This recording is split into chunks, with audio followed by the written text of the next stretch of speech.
L'ancêtre, au fond, des Castonguay, c'était Gaston Gay. Et puis, c'est devenu Castonguay. Et puis, en fait, c'est pour ça qu'aujourd'hui, tu as les Gastonguay, tu as les Castonguay et tu as les Gays qui ont tous le même ancêtre qui était Gaston. Ah. Et puis, à quel moment ils sont arrivés au pays, écoute, là, je suis pas un expert là-dedans, mais je sais que mon père est arrivé à Saint-Quentin, lui, il avait 6 ans. Et puis, il est né à Saint-Léonard-Parent. Et puis, à ce moment-là, sa famille a déménagé à Saint-Quentin. Ils ont eu un petit lopin de terre, et puis ils ont défriché, ils ont bâti une maison, ils se sont ramassés avec un veau, une poule, un cochon, tout ça. Et puis, c'était au rang 16. Et alors, c'est là que mon grand-père Castonguay, qui était amable, est arrivé à Saint-Quentin. Et puis, c'était au début de la colonie. C'était, écoute, peut-être qu'il y avait eu des colons 2-3 années avant ça à Saint-Quentin, mais c'est comme ça que mon père est arrivé à Saint-Quentin. Et puis, après ça, moi, j'ai été élevé au village à Saint-Quentin, en face de la boutique de forge du père Moïse Beaulieu, qui aujourd'hui, c'est les ateliers Gérard Beaulieu, mais lorsque j'étais petit bonhomme, moi, je traversais la rue, j'allais chez le père Moïse, qui était forgeron dans le temps.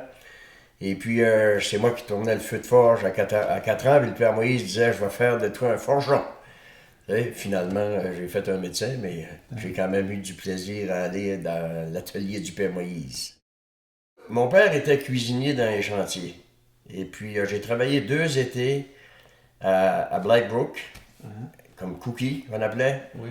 Ça veut dire qu'à 5 heures du matin, on commençait à préparer les tables, et puis ça virait toute la journée, jusqu'à 9 heures le soir. Puis là, on se couchait parce qu'il fallait se relever le lendemain matin. Je lavais les camps des hommes, et puis je lavais la cuisine. La cuisine lavait ça 3 fois par jour. Tu sais. Puis les camps, à tous les jours, il fallait aller laver ça, puis nettoyer ça, puis les salles de bain, en tout cas. C'était ça. Je fais ça 2 étés. La 3e été, il n'y avait pas d'emploi là, alors je suis allé faire la drive pendant une semaine. Et puis, on s'est ramassé sur une jam de pitounes dans le coin de Heartland, sous le pont. Alors, le boss il nous a amenés en bateau sur la jam de pitounes, puis il fallait essayer d'enlever les blocs. Puis à un moment donné, puis lui est parti, là. À un moment donné, la jam de pitounes a commencé à bouger. Et puis, écoute, tu mettais un pied sur une bille, et puis ça calait, jamais moins ça, là, tu sais. Ça fait que quand le bateau est revenu, j'ai dit au monsieur, il faut m'amener sur le bord, là, avec le picaroune, puis on va amener des billes dans l'eau, mais moi, je retourne pas sur une jam de pitounes. Puis le mercredi soir, il y avait des gens qui descendaient chez eux, fait que j'embarquais quelque chose avec tous mes bagages, puis après une semaine, j'étais rendu chez nous, puis je me cherchais un autre job. Ça fait que là, j'ai été chez nous une semaine, puis j'avais dit ça à ma mère, j'ai dit, écoutez, moi, il n'était pas question de risquer ma vie. Mais une semaine après, je me suis ramassé à Belle-Dune. C'était l'été qui construisait le smelter. Alors, là, j'étais là comme cookie pendant 1 mois et demi. Et puis après ça, puis j'aimais pas ça nécessairement. On avait 300 personnes qui venaient dîner. On était 8 dans la cuisine, on épluchait des patates. Et puis, anyway. Après 1 mois et demi, finalement, c'est que je suis revenu à Blackbrook. Et puis là, j'ai travaillé avec Roland Fournier, qui était mesureur en chef. Et puis, je vais te montrer à scaler du bois. Puis l'année prochaine, ben, tu pourras venir scaler pour nous autres. Ça fait que les années suivantes, c'est ça. Là, je scalais du bois. Au début, évidemment, c'était ça, la pitoune, les bio. Et puis, à un moment donné, ils sont mis à amener les arbres en longueur à yard. Ça fait qu'à ce moment-là, il fallait être sur la yard. Puis à mesure qu'ils étaient coupés, on mesurait le bois. Et puis, j'ai même arrivé un hiver, il y avait du bois qui n'avait pas été mesuré. Puis, il faisait comme 30 en bas de zéro. Puis, j'avais passé une semaine à aller mesurer du bois, la pitoune. Et j'avais trouvé que c'était dur ses doigts parce qu'il fallait tout enregistrer ça avec au crayon. But anyway, ça a été mes aventures d'étudiant comme travail d'été, puis pour payer le collège. Et ici, ça c'est mon père et ma mère, Louis et Yvonne. Et ça a-tu de l'air? C'est pas de l'air Al Capone, ça? Eh ben, c'était C'était le look, hein? c'était le temps. Hein, tu sais. Oui, hein? Ouais. Ça, c'est notre photo de mariage en 69. Et Jeannot ici, lui, là. Hey. T'as de l'air tout épeuré. Mec comme un coin. Hey. Les temps ont changé, hein? Oui. Qu'est-ce qui t'apportait le plus de plaisir dans ton travail? J'aimais beaucoup la chirurgie. Et puis écoute, Lorsque je pouvais dire à un patient, écoute, je sais très bien que tu vas te réveiller après la chirurgie, puis ça va être douloureux, ça va faire mal, tu vois. Mais regardons un peu plus loin, puis à un moment donné, tu vas te sentir tellement mieux par après. Tu sais?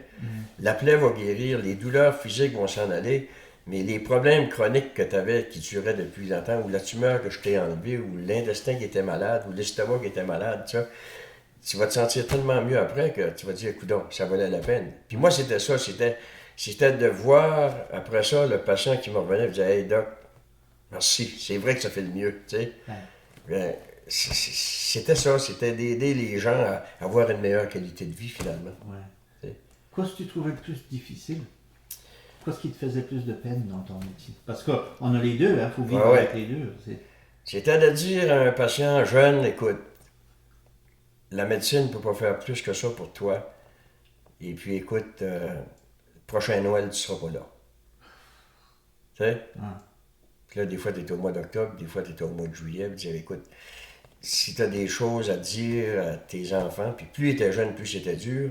Mais le plus difficile, je pense, c'était d'annoncer à un parent que son enfant, puis des fois très jeune, là, tu sais, 6 ans, 5 ans, 4 ans, 3 ans, 2 ans, bébé, tu sais, puis dire, écoute, il passera pas à travers. Ça, c'était tough.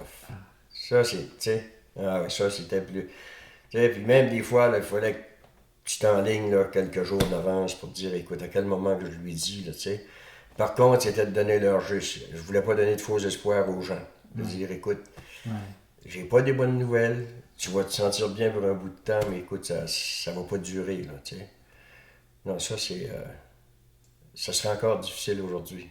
Mais je pense que pour tous les médecins, c'est des choses... Parce qu'au fond, c'est qu'on est là pour garder les gens à fonctionner. Puis lorsque tu réalises que tu viens de frapper le mur, tu te dis, écoute, je peux plus y aider. Il n'y a rien de plus que je peux faire. La médecine n'est pas une science exacte, puis on a atteint notre limite, là, tu sais. Et puis, il faut à un moment donné que la vie continue jusqu'à temps qu'elle se termine. C'était tough. Ouais. Et moi, il y a un professeur qui m'avait dit, lorsqu'on était en rhétorique, c'était M. Lachance, Louis-Joseph Lachance, il avait dit, oubliez pas les petits gars, qu'en politique, des imbéciles, il y en a des deux côtés. Puis ça m'a toujours resté.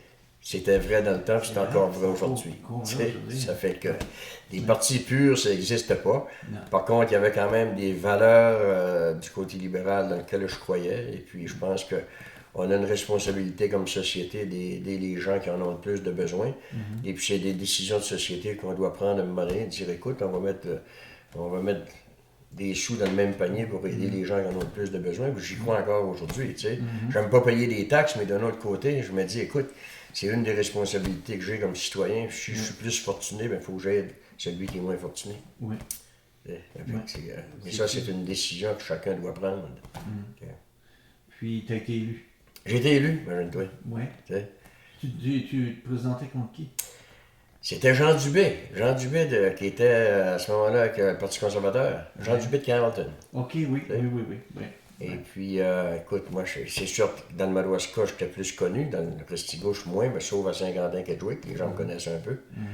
Mais non, écoute, j'avais bien fait, là. 52% de majorité, ça fait que... T'as fait un mandat? J'ai fait un mandat, et puis il y avait de la petite politicoerie que j'aimais pas.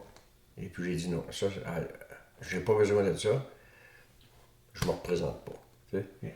Dans la petite politicoerie, ça, j'avais jamais aimé ça. Jamais le travail en comité. C'est comme on est, tu travailles sur des projets de loi, tu rencontres des experts de la grandeur du pays et même de l'extérieur du pays. Tu as des beaux échanges, des belles discussions, et puis si tu mets beaucoup d'énergie là-dedans, tu en retires autant que tu en donnes. Puis ça, j'adorais ce travail. Ça ressemble un peu à philo 1, philo 2. Ça, moi, j'adorais le travail en comité, tu sais. Mais puis j'adorais, évidemment, quand les gens m'arrivaient avec des beaux projets, d'aller essayer de convaincre les ministres que c'était des projets importants pour notre population. Ça aussi, j'aimais ça, tu sais. Mais la petite politicoerie, là, les plus gros reproches que j'ai eus, c'est que lorsque des gens de ma propre organisation disaient « Oui, mais Jeannot, ton problème, toi, tu parles à tout le monde. Ben, je dis, écoute, les élections sont finies, moi je représente tout le monde. Mhm. C'est ça mon rôle. Ah, toi, tu veux dire le petit. Bon, mais t'es Ouais, mais les gens libéral, on va Les gens faire- disaient, c'est un plus, comment se fait ça que tu Ouais. t'occupes d'eux autres? Ben, je dis, regarde, Ouais, c'est des gens de ma circonscription. c'est ça. Et puis, non, la campagne est finie, la campagne électorale est finie. Là. On travaille pour ces gens-là Ouais. parce que c'est des gens chez nous. Mes compétiteurs, ce n'étaient pas les conservateurs ou les NDP, c'était les autres circonscriptions. Ouais. C'est avec ça que je compétitionnais. Ouais. Tu sais. Ouais. Puis, ça devrait être, en tout cas, ça devrait être comme ça Mais ça d'après moi. doit être une belle éducation. Ah, mais écoute, ça a été une expérience incroyable. Écoute, tu rencontres des gens dans d'autres sphères d'activité, et puis de la grandeur du pays, et puis tu as des échanges intéressants. Puis comme je te dis, le travail en comité, ben là, écoute, ça, c'était la cerise sur le Sunday. Là, tu rencontres des experts dans différents domaines, puis tabarouette, c'était le fun. Ouais. Ouais. Ouais. Ouais. Cette partie-là, je l'ai manquée. Ouais. Quand j'ai eu l'essai, là, pour quelques mois après, puis tu es au courant de tout ce qui se passe. Hein. Ouais. Parce que le matin, tu recevais ton petit quorum, là, qui était tous les clippings des journaux. Là. Et puis tu passais à travers ça. Puis ensuite, quand j'avais été nommé secrétaire parlementaire en santé, ben là, tu en reçois un paquet plus épais sur toutes les choses qui touchent la santé. Fait tu es au courant d'une foule de choses.